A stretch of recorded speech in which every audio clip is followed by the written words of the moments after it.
নমস্কার, আপনারা দেখছেন মার্গদর্শন টিভি চ্যানেল। আমরা আজকে ঘুরতে ঘুরতে এমন এক জায়গায় এসেছি, আপনারা জানেন সকলেই, এটা আমাদের আকালিপুর বীরভূম জেলার অন্তর্গত পশ্চিমবঙ্গ, ওয়েস্ট বেঙ্গলে। আকালিপুরে এটা আমাদের পূজ্যকালী, আপনার ইতিহাস প্রসিদ্ধ যিনি সে রাজা নন্দকুমার, তিনি এই কালী প্রতিষ্ঠা করেছিলেন। তার বহু আগেরও ইতিহাস আছে, আমরা পরবর্তীকালে সেটা বলবো। আপনারা সরাসরি দেখছেন মার্গদর্শন টিভি চ্যানেল থেকে এই মায়ের অপূর্ব রূপ। মা এখানে অর্থ পদ্মা আসনে বিরাজিত এবং মায়ের মুখটা দেশে আমরা দেখছি নাক পরিচিত আছে এবং নিচেও আমাদের যে কমণ্ডল আছে সেখানেও মায়ের নাক আছেন। আমরা ইতিহাস ঘাঁটলে দেখি যে স্বয়ং তারাপীঠের ভৈরব যিনি ছিলেন ভগবান বামদেব বাবা, তিনিও এখানে এসেছিলেন। তিনি এই দেবীর নাম দিয়েছিলেন বেদের মেয়ে, কারণ এখানে সর্বাঙ্গ হাত থেকে শুরু করে করলবদলম গৌরাঙ্গ থেকে শুরু করে কালিকান দক্ষিণান দেব্যাং, কারণ এখানে দক্ষিণান দেব্যাং বলে নয়, ভগবান আমাদের যে যোগের যে সাধন ক্রিয়া আছে, যে অষ্টাঙ্গ যোগ আছে, মূলাধারে বসুলক্ষ্মী সহস্রারে সদাশিব, সেই মূলাধারের যে অষ্টাঙ্গ যোগ, যে আমাদের প্রত্যেকের 21,600 বার জপ করছে মিনিটে 15 বার করে, সেই মূলাধারে যে আড়াইটা প্যাঁচ দিয়ে শেষ সর্প বিরাজিত আমাদের সকলের মধ্যে, সেই মায়ের কাছেও সেই অবস্থাতেই মা ধ্যানমগ্না এবং এখানে অধিষ্ঠাত্রী।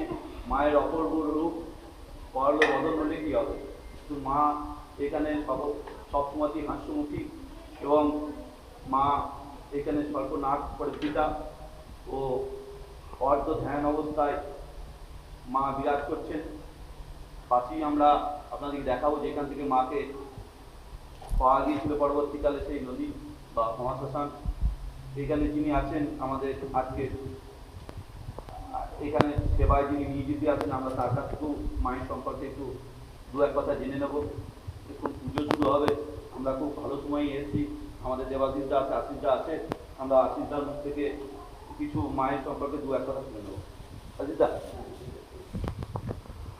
দাদা নমস্কার। এই মা সম্পর্কে আপনি মন্দির প্রতিষ্ঠা সম্পর্কে বা মায়ের পুজো সম্পর্কে যদি আমাদের দর্শকদের একটু জানান। হ্যাঁ, আপনি তো বললেন একটু আগে মায়ের নাম এখানে গুহ্যকালী বলা হয়েছে, নামকরণ হচ্ছে গুহ্যকালী। এই গুহ্য কথার অর্থ হলো একান্ত গোপনীয় বিষয়কে আমরা গুহ্য করি। তো এখানে মা সাধকদেরকে সিদ্ধিলাভ করার যে একান্ত গোপনীয় বিষয়গুলো আছে সেগুলো মায়ের মুক্তির মধ্যে প্রকাশিত হচ্ছে।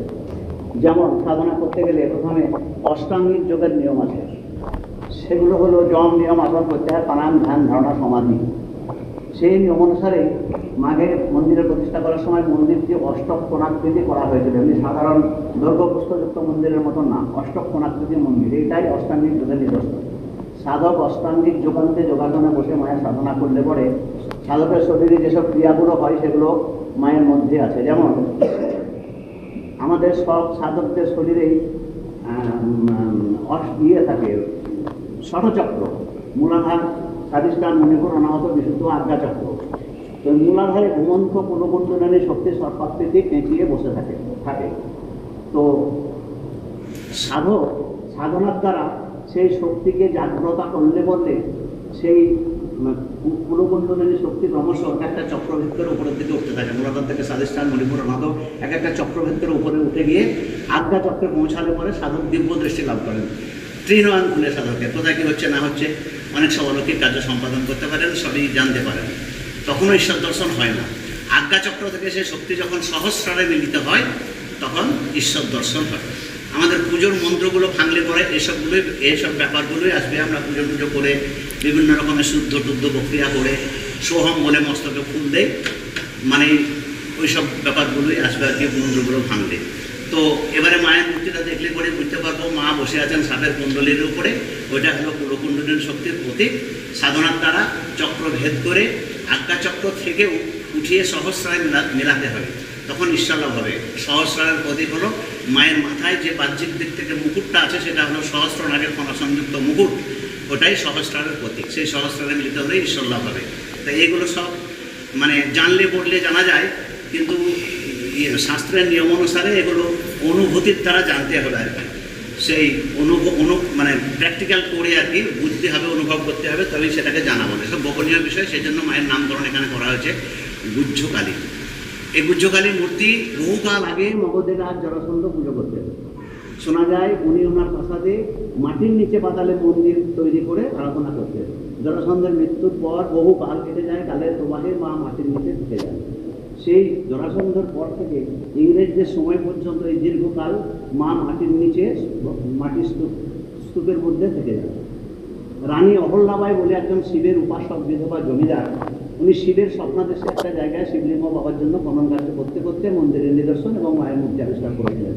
খনন কার্য করার জায়গাটা তৎকালে কাশীদাদা চেতসিংহের জমিদারির আওতাভুক্ত হয়ে যাওয়ায় রানী অহল্যাবাই মূর্তিটা কাশীদাস চেতসিংহকে দিয়েছিলেন। কাশীদাস চেতসিংহ মূর্তিটা পেয়ে প্রতিষ্ঠা করার কথা যখন ভাবছিলেন, সেই সময়ে কর্মসূত্রে ওয়ারেন হেস্টিংস কাশীতে ছিলেন। উনি মূর্তিটাকে দেখে আকৃষ্ট হয়ে প্রস্তাব দিয়েছিলেন ইংল্যান্ডে নিয়ে গিয়ে মিউজিয়ামে রাখবেন।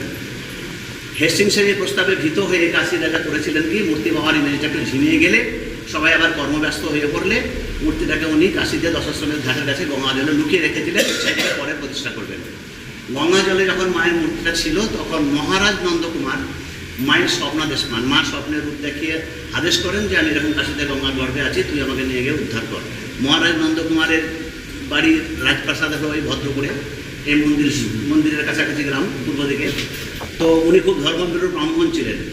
উনি তখন বাংলা বিহার উড়িষ্যার নবাব পদে দেওয়ানের অধীনে নবাবের অধীনে দেওয়ানের পদে নিযুক্ত ছিলেন। তো উনি স্বপ্নাদেশ পেয়ে কাশীতে গিয়ে কাশীরাজার কাছে স্বপ্নের কথা ব্যক্ত করেছিলেন। কাশীরাজ দেখলেন স্বপ্নের কথা মিথ্যা নয়, যেহেতু ওদিকে হেস্টিংসের প্রস্তাব ছিল, সেহেতু কাশীরাজ মহারাজ নন্দকুমারের সঙ্গে মূর্তিটা এখানে পাঠিয়ে দেবার ব্যবস্থা করলেন। নন্দকুমার ওখান থেকে মূর্তিটা তুলিয়ে বরাবর নৌকা করে জলপথে নিয়ে চলে এলেন এখানে। মুর্শিদাবাদে এসে গঙ্গা ছেড়ে দ্বারকাতে তুললেন। দ্বারকা থেকে কিছু দূরে সেই মন্দিরের সামনে যে নদীটা প্রবাহিত হচ্ছে, সেটার নাম ব্রাহ্মণী। সে ব্রাহ্মণীতে তুললেন, নিয়ে এইখানটায় মন্দির প্রতিষ্ঠা করার উপযুক্ত স্থান নির্বাচন করে নৌকা থেকে উঠিয়ে নদীর তীরে অস্থায়ীভাবে মাকে রেখে মন্দিরের কাজ শুরু করেছিলেন। মন্দিরের কাজ চলাকালীনই নন্দকুমার ইংরেজদের মিথ্যা মামলার দায়ে বন্দী হয়েছিলেন। অন্যায়ভাবে ইংরেজরা ওনাকে ফাঁসি দিয়েছিলেন। বন্দী অবস্থাতেও উনি মায়ের মূর্তির প্রতিষ্ঠা সংবাদ জানতে চেয়েছিলেন বলেই নন্দকুমারের একমাত্র ছেলে গুরুদাস রায় অসম্পূর্ণ মন্দিরে আনুষ্ঠানিকভাবে শাস্ত্রীয় বিধান অনুসারে মাকে প্রতিষ্ঠা করে পুজো পাঠ চালিয়ে দিয়ে নন্দকুমারকে খবর দিয়েছিলেন। নন্দকুমার এই সংবাদ পেয়ে মৃত্যুবরণ করেছিলেন। নন্দকুমারের ফাঁসি হয়ে যাওয়ার পর ছেলের মানসিক অবস্থা খারাপ হয়, উনি আর মন্দির সম্পন্ন করেননি। মন্দির ওই অর্ধসমাপ্ত অবস্থাতেই ছিল। সেই 1775-এর 5ই আগস্ট নন্দকুমারের ফাঁসি হয়। তখন থেকে 2004 পর্যন্ত মন্দির সংস্কারবিহীন অবস্থায় ছিল। ক্রমে ক্রমে মন্দির জরাজীর্ণ অবস্থায় এসে পৌঁছলে পরে ব্রাহ্মণ সরকারের আমলে মৎস্যমন্ত্রী কিরণময় নন্দ এখানে রামকৃষ্ণ মিশনের তরফ থেকে নিমন্ত্রিত হয়ে এসে মন্দিরের দুরবস্থা দেখে বর্তমানে যিনি মহারাজ নন্দকুমারের স্টেটের মানে দরিদ্রদের বংশের লোক আছেন গৌরীশঙ্কর রায়, তার অনুমতি নিয়ে মন্দিরটাকে অল্প বিস্তর সংস্কার করেছেন। নমস্কার। এখানে বিশেষ পুজো বা অনুষ্ঠান কবে হয় একটু জানো? বিশেষ পুজো হয় একটা আপনার দুর্গা পুজোর পরে কোজাগরী পূর্ণিমার আগের যে চতুর্দশী তিথি সেটাতে, আর একটা হয় মাঘ মাসের রটন্তী চতুর্দশী, একটা অমাবস্যার আগের কৃষ্ণা চতুর্দশী, আর একটা পূর্ণিমার আগে শুক্লা চতুর্দশী। এই দুদিন বিশেষ পুজো হয়। পুজো কি বিরাচারী মতে হয়? মানে পুরোটা? হ্যাঁ, পুরো বিরাচারীর মতেই হয়। এবং বিশেষ পুজো হলেও কিন্তু কালী পুজোর ন্যায় মানে রাত্রিবেলায় হয় না, সমস্ত পুজো অনুষ্ঠানটা দিনের বেলাতে। বলিদানের প্রচলন আছে? হ্যাঁ, বলিদানের প্রচলন আছে, পূজাঙ্গীভূত বলিদান হয়। আপনি শুনলেন আমাদের এখানে যিনি এখন আছেন তন্ত্রধারক বা আমাদের সেবাই দেবাশিস দা, আশিস দা। আপনারা সকলে আসবেন যারা আমাদের হাজার হাজার ভক্ত দেখছেন আমাদের মার্গদর্শন টিভি চ্যানেলের তরফ থেকে। তারাপীঠে খুব সন্নিকটেই, এবং মা এখানে হাস্যবদনা পুরোটাই ব্যাখ্যা করলেন আমাদের যিনি এই আজকের আছেন ঠাকুরমশাই। তো আমি আশা করব আমাদের চ্যানেলের তরফ থেকে আপনাদের সামনে এই বিশেষ জায়গা তুলে ধরার জন্য, এবং আগামী দিনে আপনারাও আসুন, সকলে মায়ের দর্শন করুন, কৃপা লাভ করুন, এই আশা রাখি। এবং দেখতে থাকুন আমাদের মার্গদর্শন টিভি চ্যানেল। সকলে সাবস্ক্রাইব করুন। সকলকে আরেকবার শুভেচ্ছা, অভিনন্দন, ভালোবাসা জানাই। সকলে ভালো থাকবেন। জয় মা গুর্জর।